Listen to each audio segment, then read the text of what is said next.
She mocked the black man's resume until he revealed the numbers that could collapse her empire. Hello everyone. Before we begin today's story, I have a small favor to ask.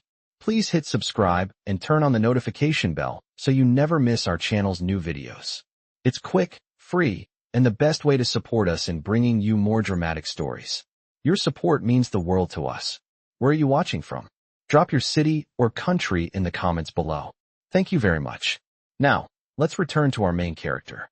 Marcus Reed stood quietly in the glass-walled lobby as morning light spilled across polished marble floors, the kind that reflected power before a single word was spoken. At 6 feet tall, he carried himself with a calm that came from years of responsibility rather than confidence borrowed from titles. His resume, folded neatly in his hand, looked ordinary at first glance, almost modest, and that was precisely why it had been dismissed so quickly. Minutes earlier, on the other side of those doors, Victoria Hale had skimmed his application and smiled in a way that suggested she had already made up her mind. Marcus had noticed it, not because it hurt, but because it was familiar. He had learned long ago that silence often revealed more than protest ever could. He thought of his daughter waiting for him at home, finishing breakfast before school, trusting that her father would always show up steady and prepared, no matter the outcome. Inside the boardroom, laughter had followed a casual remark about his work history, the kind that sounded light but carried weight, as if experience could only be validated by prestige and recognizable names. Marcus didn't rush to defend himself. He listened, absorbing the rhythm of the room, the subtle confidence that came from believing numbers always bent in your favor. The empire Victoria led had grown fast, measured in millions of dollars, square feet of office space, and quarterly reports framed like trophies. To her, Marcus was just another applicant who didn't fit the image, a footnote in a long day of decisions. But as he waited, Marcus reviewed the details in his mind, figures he had studied late at night after long shifts, patterns that didn't show up on glossy summaries. He remembered spreadsheets that told a different story, margins that looked strong until you adjusted. For timing, projections that depended on assumptions no one questioned anymore. He didn't smile, didn't frown, didn't rehearse a speech. He simply breathed, steady and patient. When the assistant finally called his name, Marcus walked forward without hesitation, stepping into a room that expected him to be small. He took his seat, placed the resume on the table, and met Victoria Hale's gaze with quiet respect, fully aware that the paper she had mocked was only the surface, and that beneath it lived a set of numbers powerful enough to change the tone of the entire room. Marcus Reed sat at the long conference table with his hands resting calmly in front of him, the polished surface reflecting faces that barely acknowledged his presence. The room smelled faintly of coffee and expensive cologne, a subtle reminder of routines built around power and predictability. Victoria Hale leaned back in her chair, flipping through a tablet as if Marcus were already a concluded item, her posture relaxed, confident, practiced.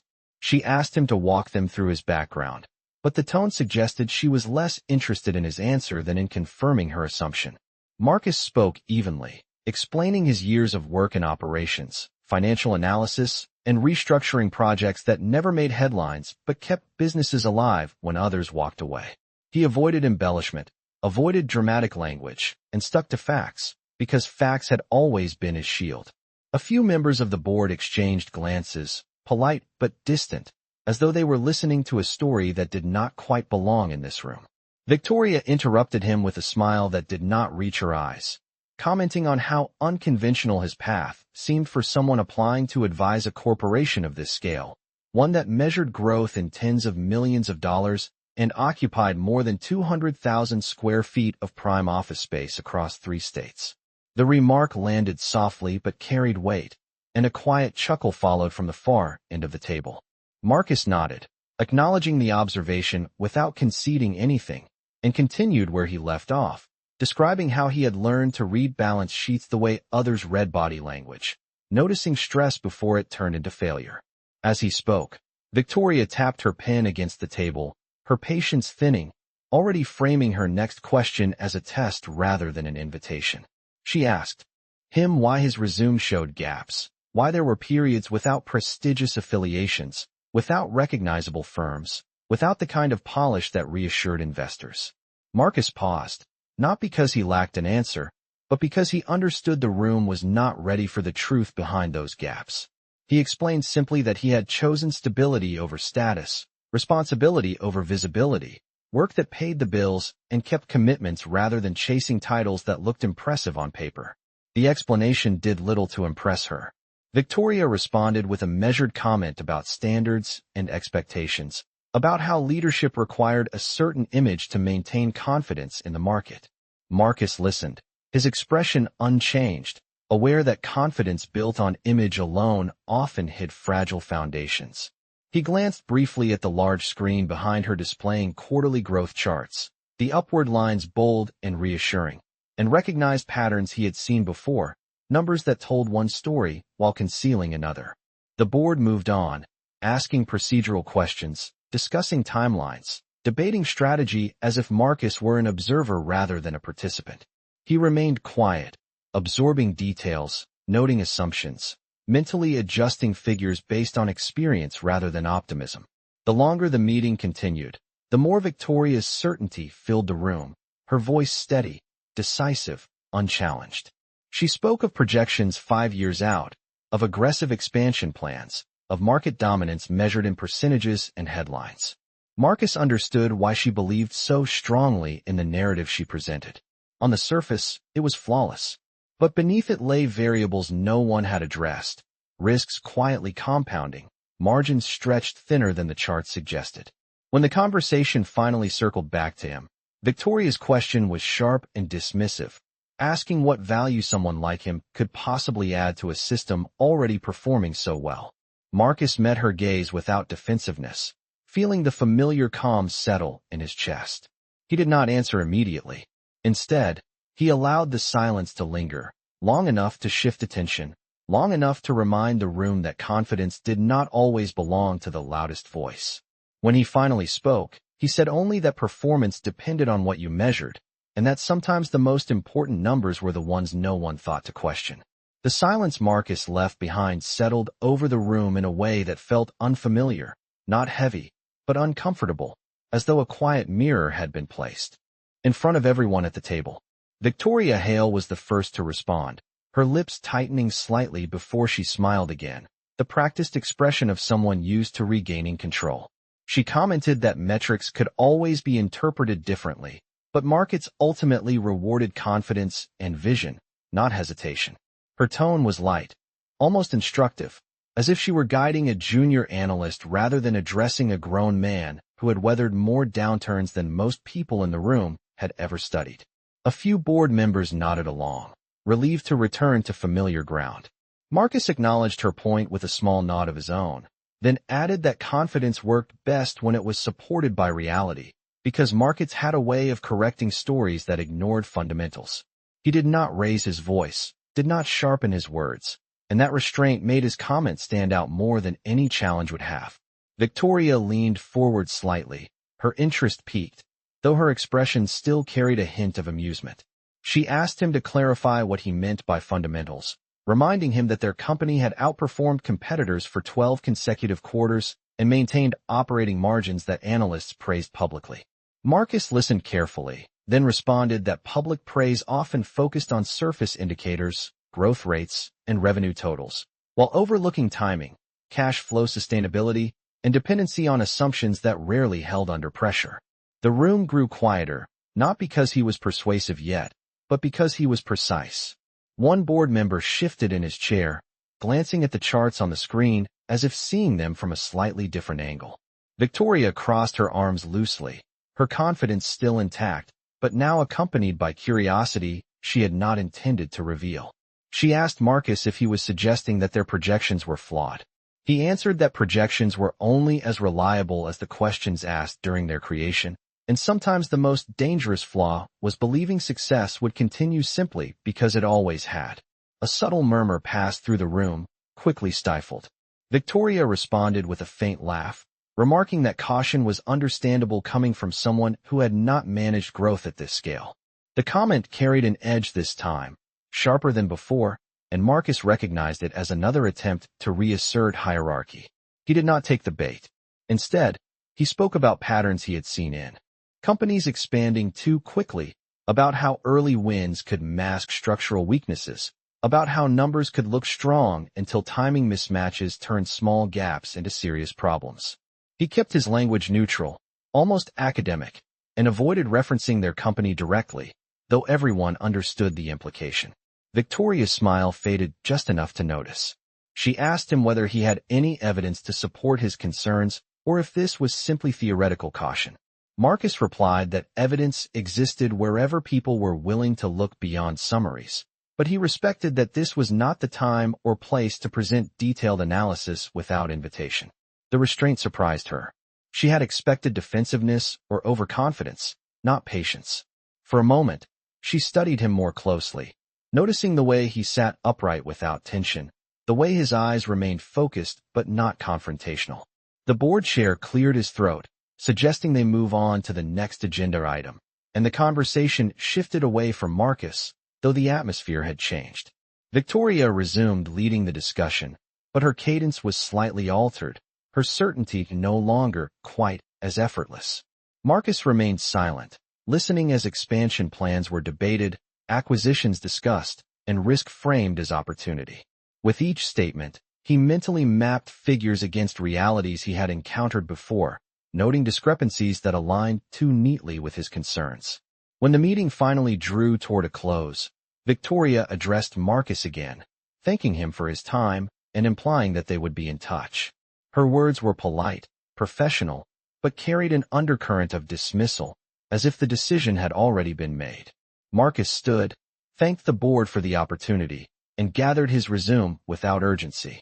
As he walked toward the door, he felt no frustration, only a quiet certainty. He knew the room believed it had seen everything it needed to see, and he understood that sometimes the most revealing moments came after people stopped paying attention. The numbers had not spoken yet, but they were waiting, patient and precise, just like him. Marcus Reed stepped out of the building into the late morning air, the city noise greeting him like a steady hum rather than a distraction. The glass tower behind him reflected sunlight and certainty, the kind that came from believing momentum could replace caution. He walked a few blocks before stopping at a small cafe, ordered a black coffee, and took a seat by the window, pulling a slim notebook from his bag. This was where the real work always began, after conversations ended and assumptions settled. He reviewed the notes he had taken during the meeting, not just numbers, but phrases, timing, and emphasis, the subtle tells people revealed when they believed they were unchallenged. The company's growth narrative was strong, but it leaned heavily on forward contracts and deferred expenses that smoothed earnings in the short term while pushing pressure into future quarters. Marcus had seen this pattern before, dressed up differently each time, always convincing until it was not. As he sipped his coffee, he thought about how easily surface success distracted from underlying strain, how confidence could become a blindfold when reinforced by applause. Across town, Victoria Hale returned to her office, the meeting already shrinking in importance as new priorities demanded her attention. Her assistant briefed her on calls waiting, investor updates, and an upcoming media appearance where she would once again speak about innovation and resilience. The man with the unremarkable resume faded quickly into the background of her thoughts, filed away as an interesting but ultimately unnecessary detour.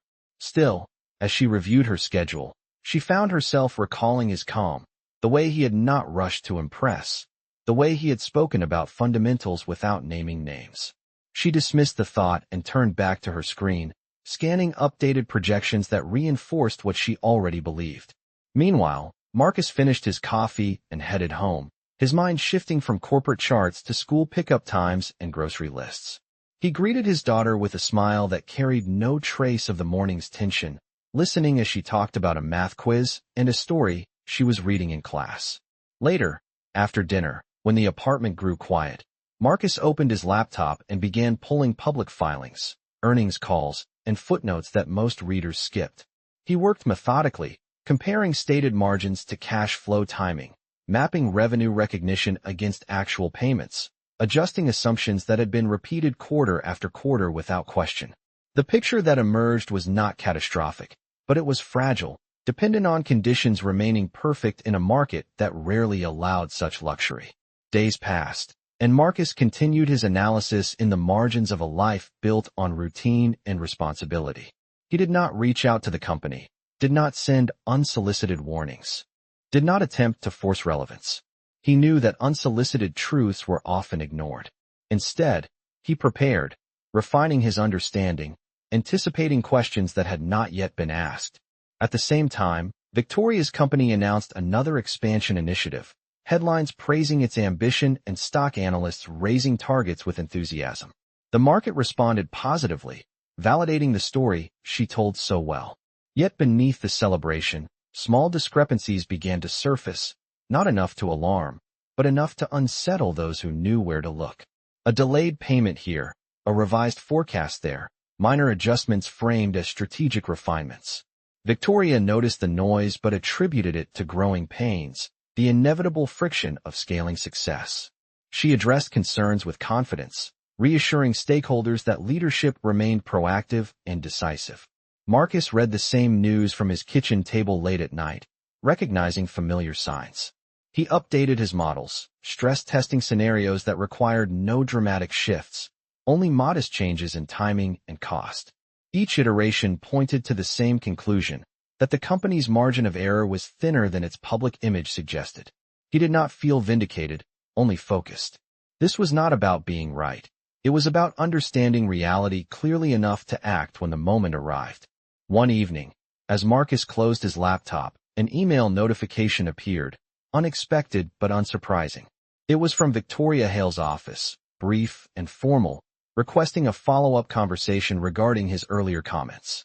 Marcus read the message once, then again, noting the careful wording, the absence of apology, the subtle shift from dismissal to inquiry.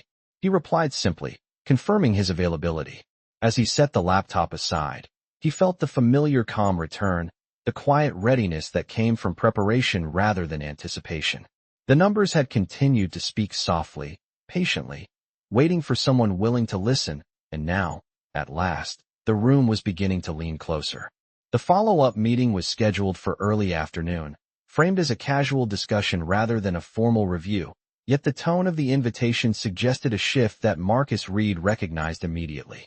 When he arrived at the building again, the atmosphere felt subtly different, less dismissive, more alert.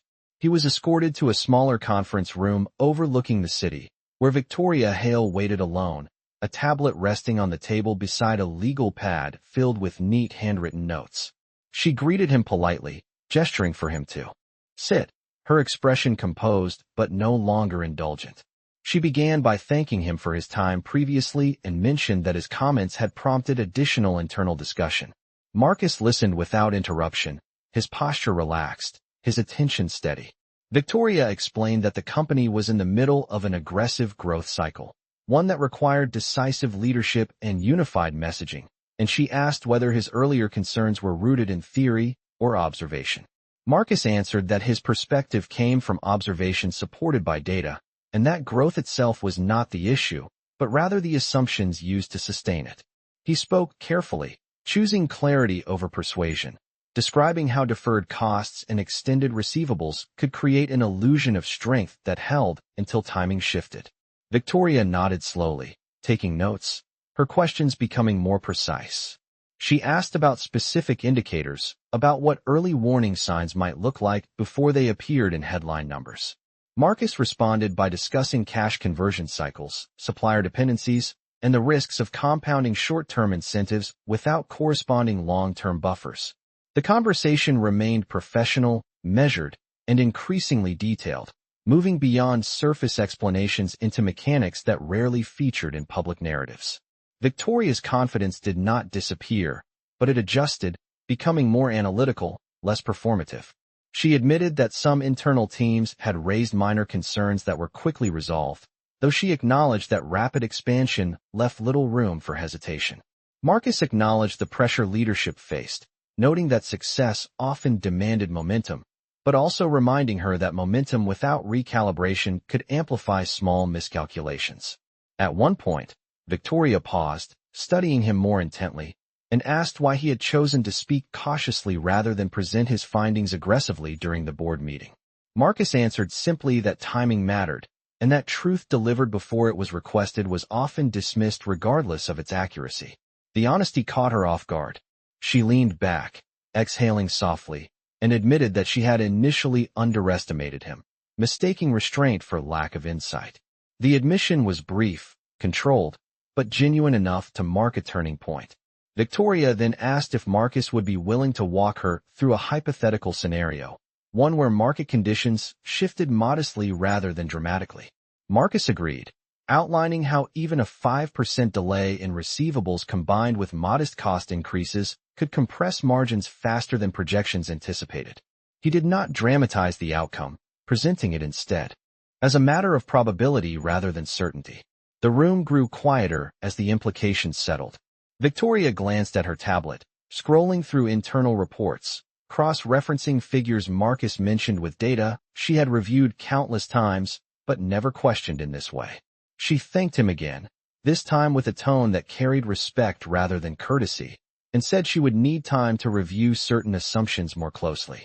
Marcus stood to leave, sensing that the conversation had reached its natural pause. As he walked toward the door, Victoria stopped him, asking one final question about whether he believed the company was in danger. Marcus turned back, choosing his words with care. He said that danger was not immediate, but complacency could make it inevitable, and that awareness was the first step toward resilience. Victoria nodded, absorbing the response without defensiveness. When Marcus left the building, the city felt unchanged, busy and indifferent, yet something subtle had shifted behind the glass walls. Back in her office, Victoria sat alone, replaying the conversation, the ease with which her assumptions had been challenged without confrontation. She opened her projections again, this time adjusting a few variables, watching how the curves responded. The results unsettled her, not because they predicted collapse, but because they revealed vulnerability she had never fully acknowledged. She closed the file and stared out at the skyline, realizing that the empire she had built was strong, but not invulnerable, and that the quiet man with the unremarkable resume had seen further than she ever expected. In the days that followed the second meeting, the company moved forward as if nothing outwardly had changed. Announcements continued, partnerships were teased, and confidence remained the public language of leadership. Yet internally a quiet recalibration had begun. Victoria Hale requested revised reports from multiple departments, not framed as corrections, but as routine cross-checks, asking teams to re-examine assumptions around timing, costs, and exposure. The requests were subtle, easy to justify, but they slowed momentum just enough to introduce friction she had not felt before. Marcus Reed returned to his routine, dropping his daughter off at school each morning before heading to his modest workspace, where spreadsheets replaced boardrooms and clarity replaced ceremony. He continued refining his analysis, not to prove a point, but to ensure that if asked again, he could answer without hesitation. Late one evening, Victoria reviewed an updated internal memo that echoed concerns Marcus had raised, phrased cautiously, supported by data that now felt less abstract. She closed the document and stared at the ceiling of her office, realizing that certainty had always been her greatest strength and, perhaps, her greatest liability. The next call came sooner than expected, this time requesting Marcus's presence at a broader strategy session with senior executives rather than the board. When Marcus entered the room, he noticed fewer smiles and more focus, a shift from performance to process. Victoria introduced him as an external advisor brought in to provide perspective, her wording deliberate, protective of both authority and openness. Marcus spoke only when asked, answering questions about scenarios, margins, and risk buffers, careful not to assign blame or predict disaster. He emphasized patterns over outcomes, probabilities over promises, reminding the room that strong companies did not fail because they lacked ambition, but because they ignored small signals until they became unavoidable. The executives listened, some with skepticism, others with relief, as if concerns they had felt privately were finally being acknowledged. Victoria watched closely, noting how the room responded not to volume or titles, but to coherence. After the session ended, she asked Marcus to stay behind. Alone again, she admitted that the company had built its identity on forward motion, that slowing down felt like weakness in a market that rewarded speed. Marcus replied that strength and speed were not opposites, but they required balance, and that resilience often came from choosing when to pause. The conversation was candid, stripped of posturing, grounded in mutual respect. Over the following weeks, small adjustments were made quietly, renegotiated terms, revised timelines, more conservative projections framed as strategic discipline. The market did not panic, but it noticed, analysts asking questions, headlines shifting from celebration to curiosity. Victoria addressed the changes with calm transparency, citing long-term stability as the guiding principle. Privately, she wrestled with the realization that her empire had come closer to the edge than she ever allowed herself to believe. Marcus declined formal offers of long-term involvement, choosing instead to remain available as needed, valuing independence over influence. One afternoon, as Victoria prepared for another investor call, she glanced at a printed copy of Marcus's original resume, now marked with notes she had added herself. What once seemed unimpressive now read differently. Experience reframed through context rather than prestige. She recognized that her initial mockery had been less about his qualifications and more about her own expectations. The call went smoothly, questions answered, confidence maintained, but beneath it all, a new awareness had taken root. Later that evening, Marcus walked his daughter through her homework, explaining fractions with patience, watching understanding replace confusion. The simplicity of the moment grounded him, reminding him why he valued clarity and honesty above recognition. Across the city, Victoria looked out at the skyline, lights stretching for miles, each building a testament to ambition. She understood now that empires were not collapsed by dramatic moments alone, but by ignored truths accumulating quietly. Thanks to a man she once dismissed, those truths had been brought into the open while there was still time to respond. The numbers had done what words could not, shifting the balance without spectacle, leaving behind not victory or defeat, but accountability and a path forward that demanded humility as much as strength. As weeks turned into a measured rhythm of adjustments and quiet decisions, the company's internal conversations grew more disciplined, less driven by optimism alone and more by verification. Victoria Hale found herself spending longer hours reviewing reports personally rather than relying solely on summaries prepared for her, noticing details she once skimmed past in favor of the larger picture. She did not announce a change in philosophy, but those closest to her sensed it in the way meetings were run, questions framed, and assumptions challenged before they hardened into plans. Marcus Reed remained on the periphery, consulted selectively, his involvement defined by precision rather than presence. He joined calls when asked, provided analysis when needed, and stepped back when discussions drifted toward politics rather than substance. This distance preserved the clarity of his role and prevented his insights from becoming diluted by hierarchy. During one strategy review, a senior executive questioned whether the company was becoming too cautious, suggesting that hesitation could signal weakness to competitors. Victoria listened carefully before responding, acknowledging the concern while emphasizing that discipline was not retreat, but preparation. Marcus added quietly that markets punish denial more harshly than restraint, a statement that lingered in the room longer than any slide. Outside the company, market conditions began to shift subtly, interest rates nudging upward, supply costs tightening, consumer behavior adjusting in ways that rarely made headlines but steadily altered margins. Companies built on aggressive projections felt the pressure first, forced into reactive measures that exposed vulnerabilities. Victoria watched these developments closely, recognizing how close her own organization had come to facing similar stress without a framework to respond. The contrast reinforced her resolve. Marcus followed the same trends from a distance, updating his models, confirming that the adjustments already made had widened the company's margin for error. He felt no satisfaction in the validation, only reassurance that preparation mattered. At home, life remained grounded in routines that reminded him why clarity and patience defined his approach. Helping his daughter practice reading aloud, planning meals, managing expenses, all required attention to detail and adaptability, skills no different from those he applied professionally. One evening, Victoria reached out again, requesting Marcus's thoughts on a potential acquisition under consideration. The opportunity looked promising on paper, offering scale and market entry, but carried integration risks that reminded him of earlier concerns.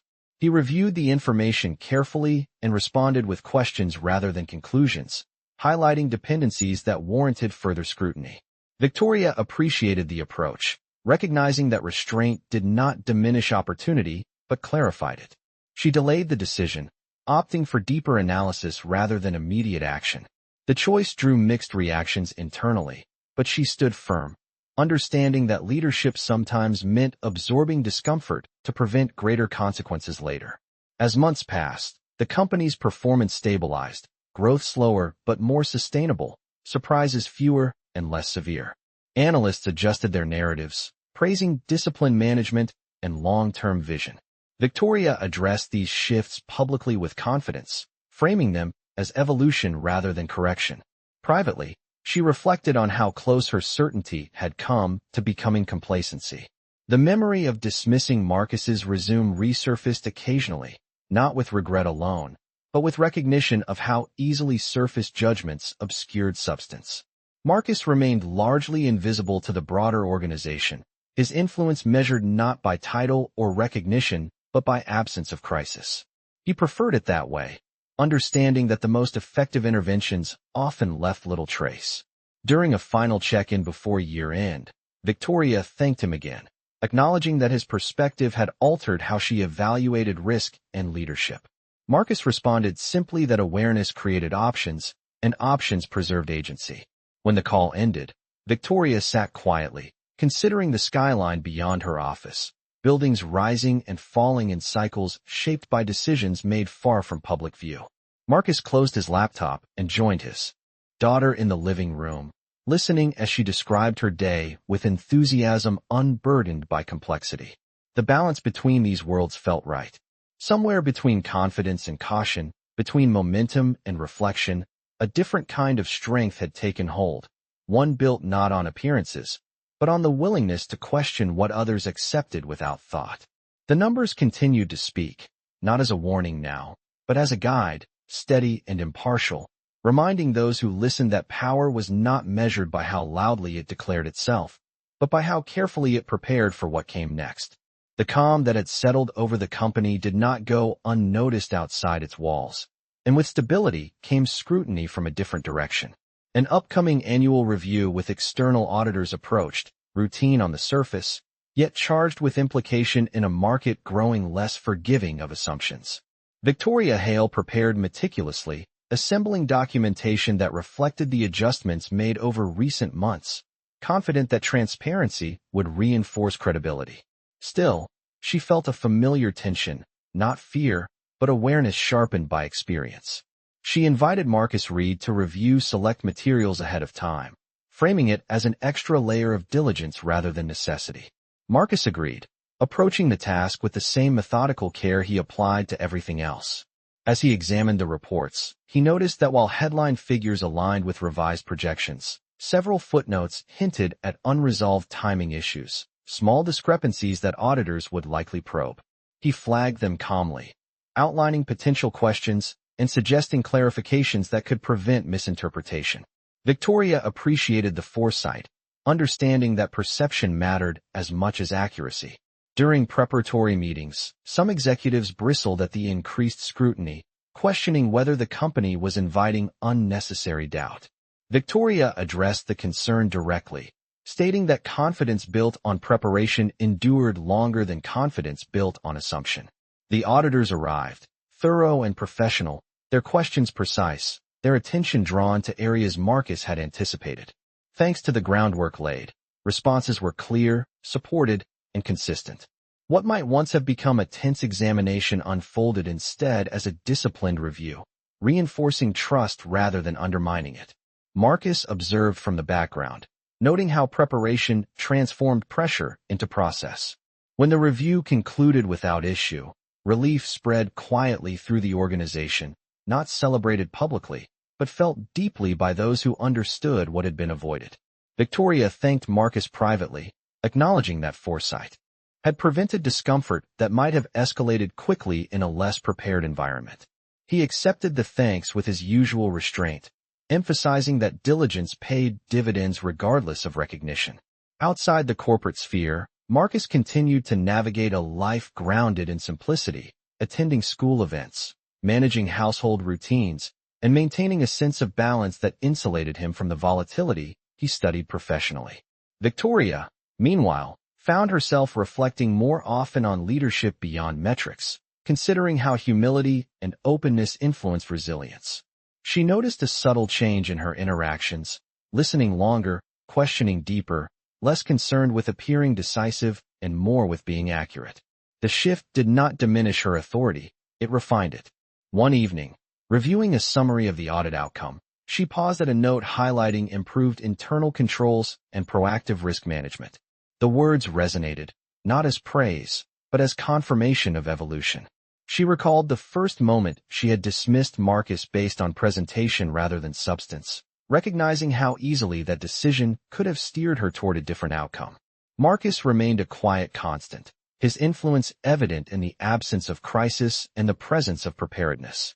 He declined invitations to step into the spotlight, content with contributing where it mattered most.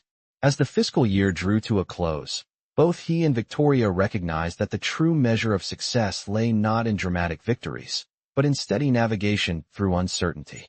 The numbers that once threatened to expose weakness now served as tools for stability, guiding decisions with impartial clarity. In acknowledging them, the company had avoided collapse and embraced accountability, and in doing so, both leader and advisor discovered a deeper understanding of power, one defined not by dominance, but by the courage to confront reality before it demanded attention. The sense of stability that followed the audit did not signal an end to challenges, but it did create space for reflection, and in that space, decisions began to take on a different tone. Victoria Hale noticed it first in herself, a subtle shift from reacting to anticipating, from defending outcomes to examining causes. She scheduled a leadership retreat framed around long-term resilience rather than growth targets, an unusual move that surprised several executives accustomed to more aggressive agendas. Marcus Reed was invited to attend not as a speaker, but as an observer, someone whose presence alone encouraged a different level of honesty. During discussions, executives spoke more openly about pressures they had previously minimized, supply chain dependencies, talent fatigue, incentive structures that rewarded speed over sustainability. Marcus listened carefully, occasionally asking a question that reframed the issue without assigning fault. Victoria watched the dynamic unfold, recognizing how the absence of ego allowed substance to surface. Outside the retreat, market volatility continued to test companies built on rigid narratives. A competitor announced layoffs following a missed forecast, another delayed expansion amid tightening credit. These headlines reinforced the value of the quieter path Victoria had chosen, even as shareholders pressed for reassurance. She addressed them with measured confidence, explaining that adaptability was not hesitation, but strategy informed by evidence. Marcus followed these developments with professional detachment, noting how external events validated internal adjustments without requiring validation. At home, his life remained grounded, evenings spent reviewing school projects, weekends dedicated to simple routines that reinforced perspective. The contrast between corporate complexity and personal simplicity kept his priorities clear. One afternoon, Victoria requested a one-on-one conversation, not about numbers, but about leadership.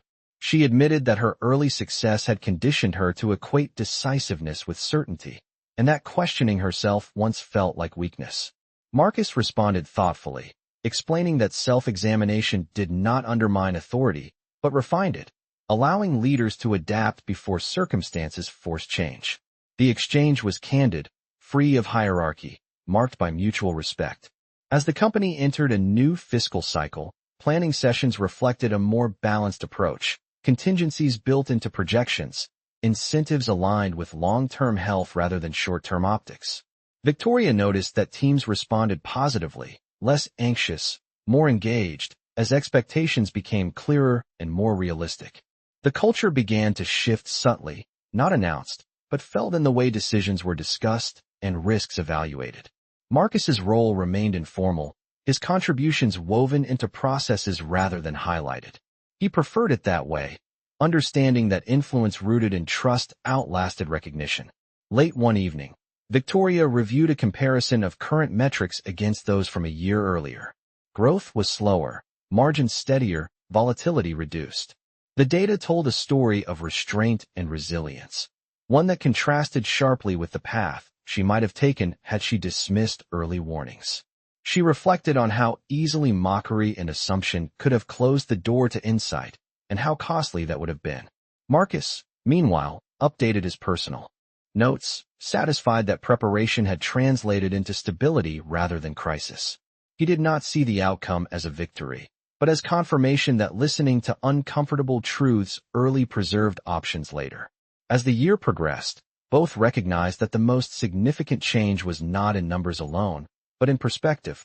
Power had shifted quietly, from image to substance, from confidence without question to confidence informed by reality.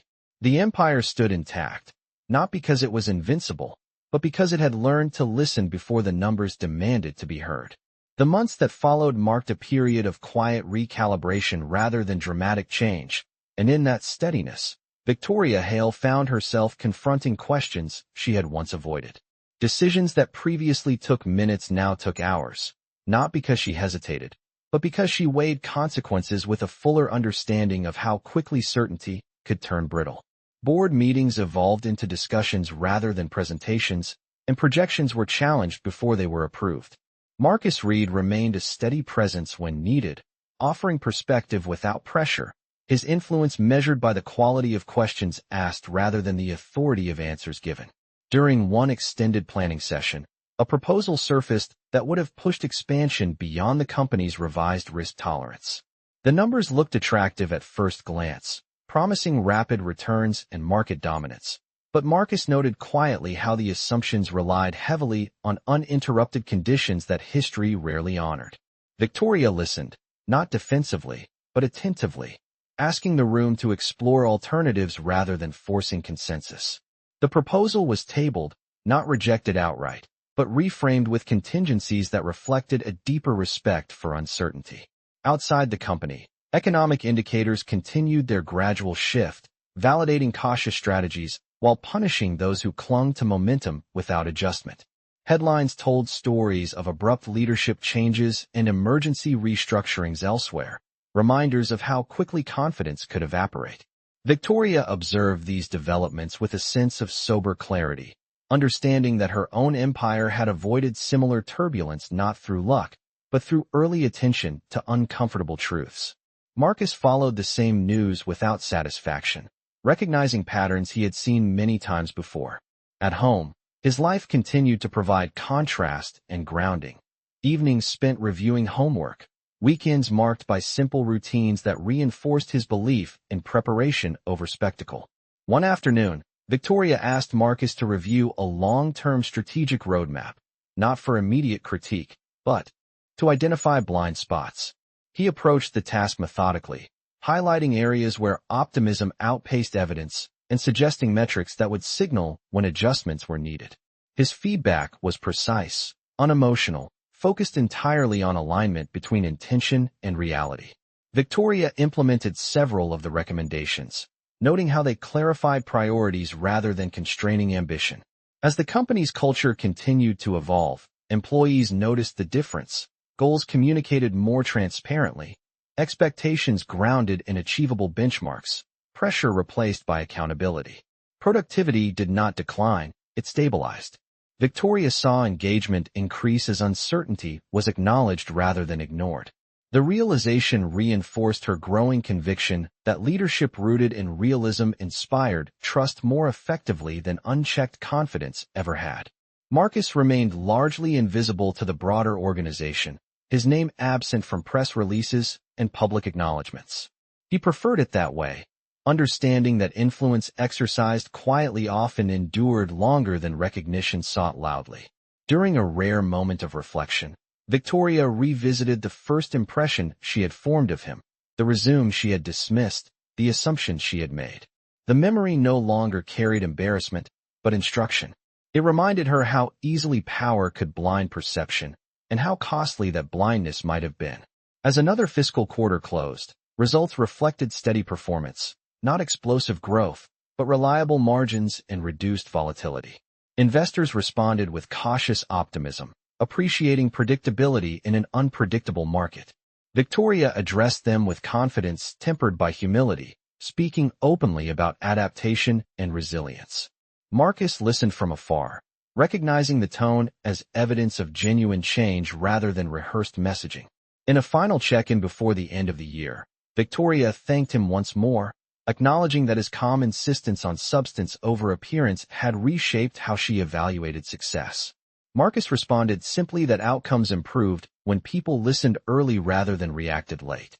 The conversation ended without ceremony, both aware that the most significant shift had already occurred. The empire stood firm, not because it had been challenged publicly, but because it had been questioned privately. The numbers that once threatened to expose weakness now served as guides, steady and impartial, shaping decisions before crisis could form. In that quiet transformation, power had changed hands not through confrontation, but through clarity, leaving behind a legacy defined less by dominance and more by understanding. As the company moved deeper into its transformed rhythm, the absence of crisis became its own quiet confirmation, and with that calm came a moment neither Marcus Reed nor Victoria Hale had fully anticipated. A sudden shift in market sentiment sent ripples through the industry, sparked by regulatory changes that tightened reporting standards and reduced tolerance for optimistic forecasting. Companies that had relied heavily on narrative struggled to respond quickly, their leadership scrambling to explain discrepancies that had long been ignored. Victoria watched the situation unfold with a measured steadiness, recognizing how close her own organization had come to being caught unprepared. Internal reviews were initiated immediately, not in panic, but with discipline, and the findings aligned closely with the safeguards Marcus had encouraged months earlier. The realization did not inspire relief alone, but respect for preparation that had seemed excessive at the time. Marcus followed the news quietly, confirming through his own analysis that the company's buffers held, that stress tests reflected resilience rather than vulnerability. He did not reach out, knowing that the absence of emergency was itself the outcome of foresight. Victoria, however, requested a conversation, not to troubleshoot, but to reflect. When they spoke, she admitted that this moment had clarified something fundamental about leadership, that authority without curiosity left little room for correction. Marcus listened, offering perspective rather than reassurance, noting that resilience was rarely visible until tested. The conversation shifted toward legacy, not in terms of reputation, but in systems and culture that endured beyond individual decisions. Victoria acknowledged that her earlier approach had prioritized speed and perception, while her current focus emphasized continuity and truth. In the following weeks, the company navigated the regulatory shifts smoothly, compliance achieved without disruption, credibility reinforced with stakeholders who now valued transparency more than promises. Analysts noted the contrast, pointing to disciplined governance as a competitive advantage rather than a constraint. Victoria addressed these observations publicly, framing them as evidence that adaptability defined strength. Privately, she reflected on how differently the story might have ended had she dismissed early warnings entirely. Marcus remained consistent in his approach, engaged when needed, detached when not, his presence defined by relevance rather than visibility. At home, life continued with reassuring normalcy, conversations about school projects and weekend plans grounding him in priorities that never depended on market cycles. The balance reinforced his belief that clarity and humility applied across contexts, whether guiding a child through homework or advising a corporation through uncertainty. As the year progressed, Victoria initiated internal leadership development programs emphasizing critical thinking and accountability, embedding lessons learned into processes rather than personalities. The culture shift deepened, less reliant on charismatic certainty and more on shared responsibility. Marcus observed these changes with quiet approval, understanding that the most durable transformations were those that outlived their catalysts. One evening, reviewing long-term projections, Victoria paused at a note she had written months earlier after her second meeting with Marcus, a reminder to question what appeared obvious. The note felt less like a caution now and more like a principle. She recognized that power had not been diminished by this evolution, but refined, stripped of fragility, and anchored in awareness. Marcus updated his own records, satisfied that intervention had led to preparedness rather than reaction. He did not seek acknowledgement, content that the numbers now told a story of stability rather than warning. As the company closed another quarter with steady results amid industry turbulence, the significance of what had occurred became clear. An empire had not been challenged by confrontation or collapse, but reshaped by attention to details others overlooked. The quiet man once dismissed had not needed to raise his voice or assert authority. The truth carried by the numbers had been enough, altering the course of decisions without spectacle. In that understated outcome, both leader and advisor recognized that real power did not announce itself loudly, but revealed itself through choices made before necessity forced them. With the regulatory shift fully absorbed and the company operating from a place of steadier footing, the rhythm of daily decisions began to reflect a deeper confidence, one not dependent on speed or spectacle. Victoria Hale noticed how her own instincts had changed, how she now welcomed dissenting viewpoints rather than interpreting them as obstacles. Meetings became spaces for examination rather than affirmation, and the quality of discussion improved as teams understood that questioning assumptions was not only permitted but expected. Marcus Reed remained an occasional presence, consulted at moments of inflection rather than routine, his perspective valued precisely because it was not constant.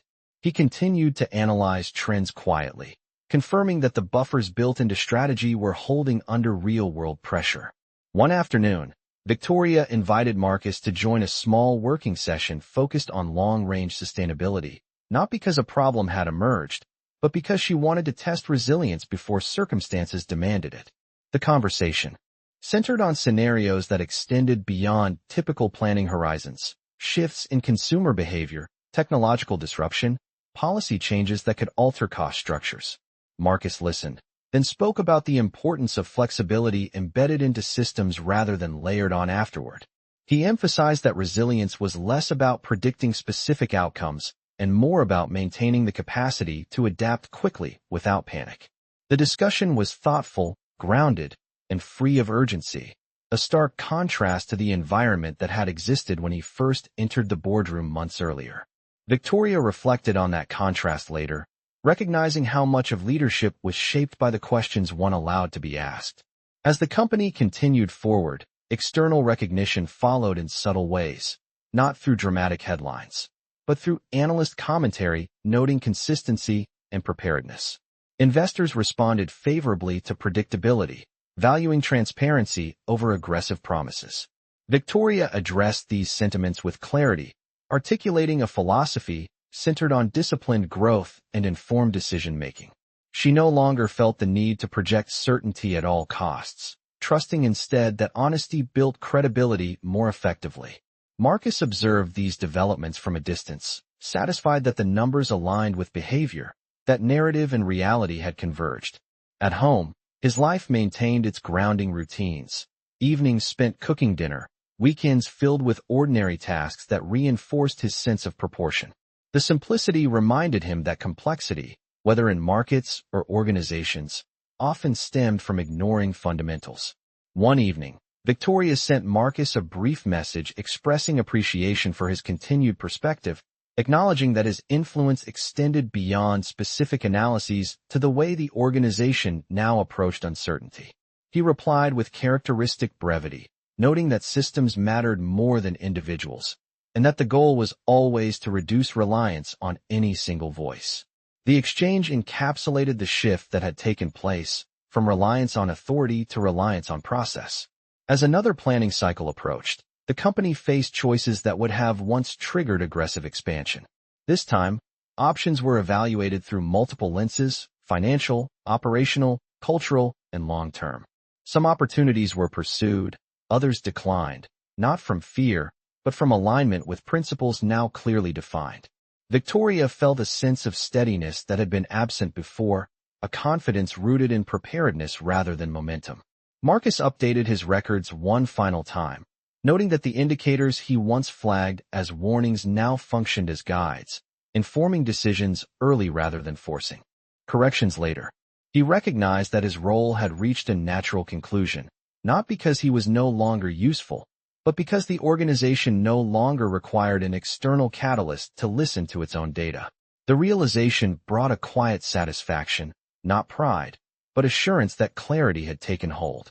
As the fiscal year closed, results reflected a company that had matured, growth measured, margins stable, volatility contained.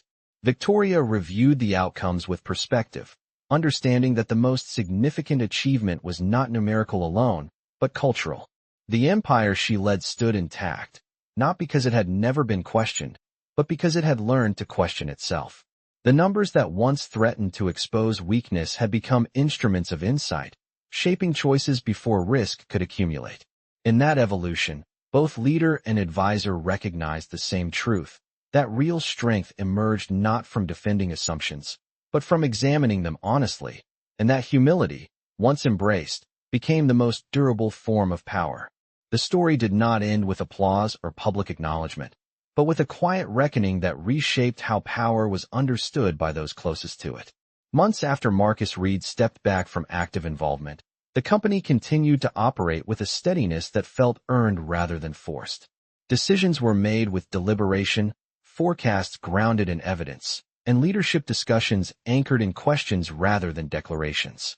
Victoria Hale noticed that the absence of urgency no longer felt like loss of momentum, but like control regained. She reviewed reports with clarity, recognizing patterns early, responding before pressure accumulated. The empire she led no longer relied on charisma or speed to validate itself. It relied on awareness. One afternoon, as Victoria prepared remarks for an internal leadership forum, she paused, reflecting on how differently she now spoke about success. She emphasized sustainability, accountability, and preparedness, concepts she once considered secondary to ambition. The shift did not diminish her authority, it deepened it. Leaders listened not because they were compelled, but because the message resonated with reality. Across the city, Marcus moved through his life with the same quiet consistency that had defined his influence all along. He walked his daughter to school, listened to her stories, helped her navigate challenges with patience rather than urgency. The simplicity reinforced what he had always believed, that clarity emerged from fundamentals honored consistently. He followed industry news occasionally, noting how companies that ignored early signals struggled publicly, while those that adapted quietly endured. He felt no need to insert himself into those narratives. His work was done where it mattered most, long before outcomes demanded attention. Victoria, meanwhile, received invitations to speak about leadership transformation, requests she accepted selectively, careful not to frame the journey as a personal triumph. She spoke instead about systems, about listening to data, about creating cultures where truth surfaced early rather than being punished. She did not mention Marcus by name, not out of omission, but respect, understanding that his contribution was never about recognition. Still, in private moments, she recalled the first time she had mocked his resume, the assumptions she had made based on appearance rather than substance. The memory no longer carried shame, but instruction, a reminder of how easily confidence could blind judgment. As another fiscal year closed, results reflected consistency rather than spectacle, margins stable, growth measured, risk contained. Stakeholders responded with trust built on transparency. The empire stood, not unchallenged, but examined, its foundation strengthened by scrutiny rather than weakened by it. Victoria reviewed the final reports with a sense of grounded satisfaction, aware that the greatest threat had never been external forces alone, but unchecked certainty within.